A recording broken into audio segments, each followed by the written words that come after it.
계속해서 중국에서 탈북자들의 인권 침해가 심각한데 조선족들은 왜 같은 동포로서 침묵하는가?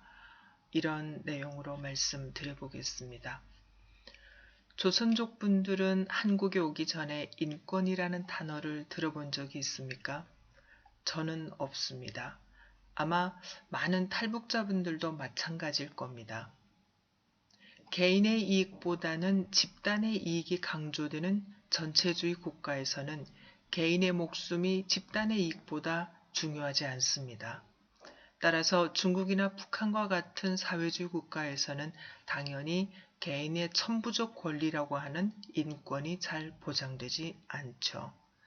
1990년대 중반 먹을 것이 없어 탈북했던 그 당시에는 브로커가 없이 무작정 목숨을 걸고 강을 건넜지만 탈북자들이 많아지고 북한 정부와 중국 정부의 단속이 심해지면서 탈북자들의 탈북을 도와주는 브로커들이 등장을 합니다.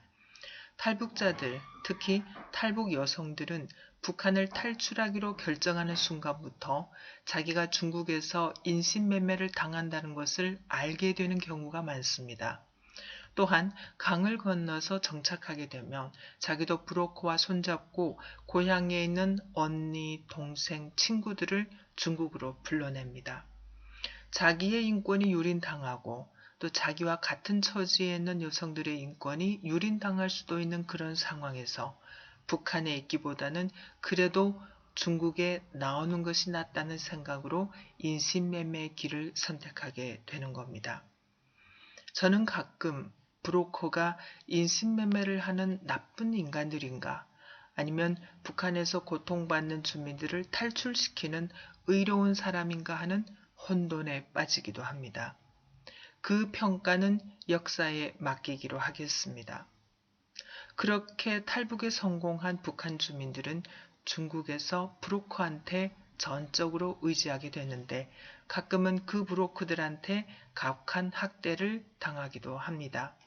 여성들의 경우 성폭행을 당했다는 주장이 나오고 있는 현실이죠.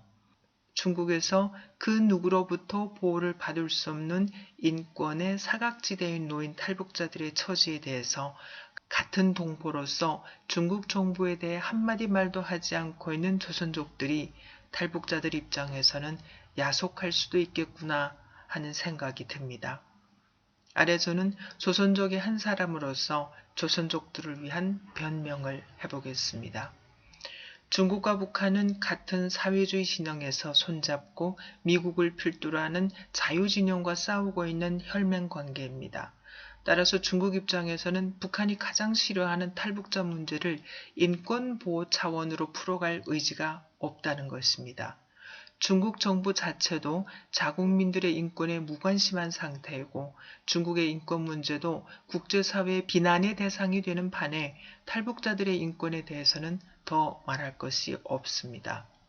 또 한편으로 대다수 중국 국민들도 인권이라는 개념에 무지한 상태이고 조선족들 또한 탈북자 문제로 중국 정부와 대립할 용기가 없습니다. 앞에서 말씀드린 대로 개인적으로 또는 인간적으로 동정심에서 출발해서 탈북자들을 도와주는 경우가 있지만 집단 행동으로 목소리를 내는 중국인들이 있으리라 기대하기는 어렵습니다.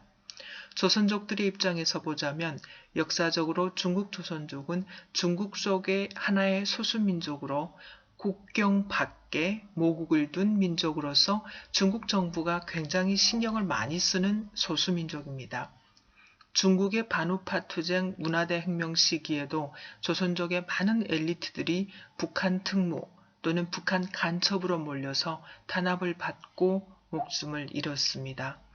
또 당시 많은 조선족 지식인들이 북한으로 도망을 가기도 했죠. 그런 역사적 아픔을 안고 있는 조선족들이 같은 민족이라고 탈북자들을 감싸고 돌면 중국 정부의 눈밖에 날 수밖에 없고 그것은 조선족의 존립에도 좋지 않은 영향을 미치기 때문에 탈북자들의 처지에 동정하는 조선족 지식인들조차 그것은 개인적으로 할 일이지 조선족들이 단체로 목소리를 낼 일은 아니라고 하는 정도입니다.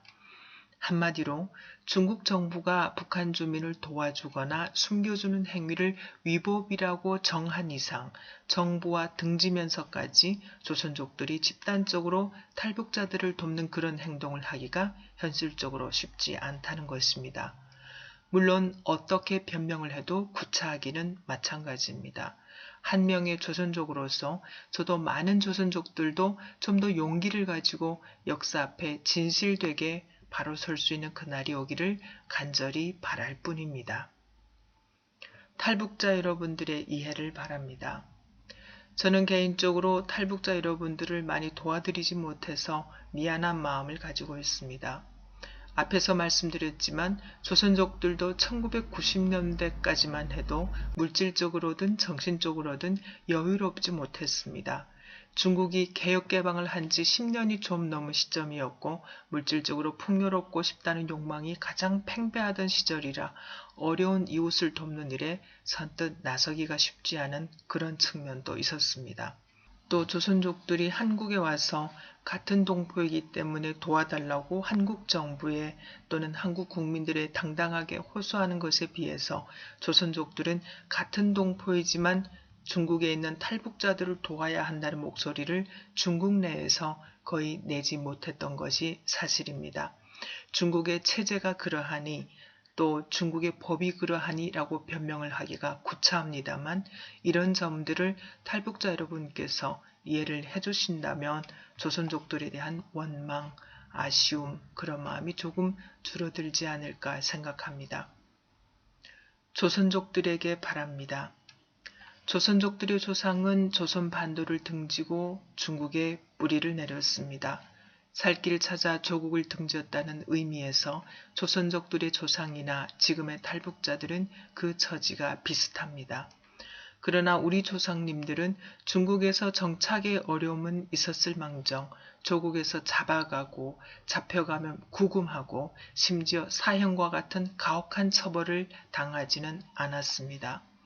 21세기 개명천지에 우리 탈북 동포들이 목숨을 걸고 두만강, 압록강을 건넌다는 사실을 조선족들은 잘 알아야 합니다. 등 뒤에서 총알이 날아올 수도 있고 앞에는 중국 공안이 지키고 있죠. 그렇게 어렵사리 탈북에 성공해도 중국에서 머물기가 어렵습니다.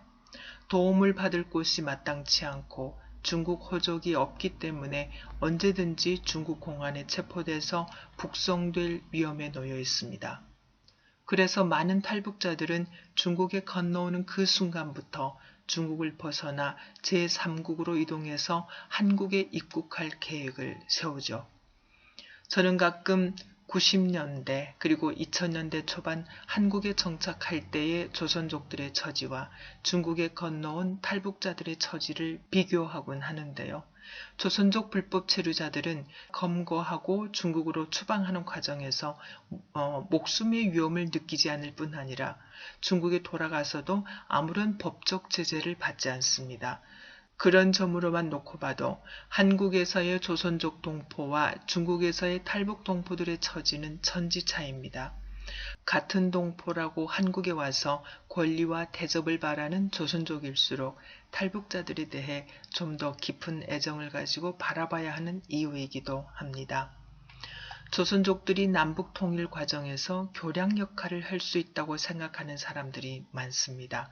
조선족들은 북한과 한국 두 나라와 모두 관계를 맺어오면서 서로 다른 문화적 배경을 가진 동포들끼리 만났을 때 어떤 일들이 생기는지를 많이 경험했습니다.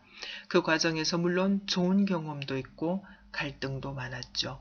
이제 조선족들이 그런 경험을 바탕으로 우리가 한국으로부터 받았던 좋은 것들은 탈북자 또는 북한 주민들에게 그대로 전해주고 우리가 받았던 안 좋은 것들은 되풀이되지 않도록 현명하게 처신해 나가면 얼마나 좋을까 생각해 봤습니다. 중국에는 대보름 이튿날의 달이 더 둥글다는 말이 있습니다. 저 둥근 달을 바라보며 가족 상봉의 꿈, 민족 대단원의 꿈이 이루어지기를 기도해 봅니다. 오늘 방송은 여기까지입니다. 감사합니다.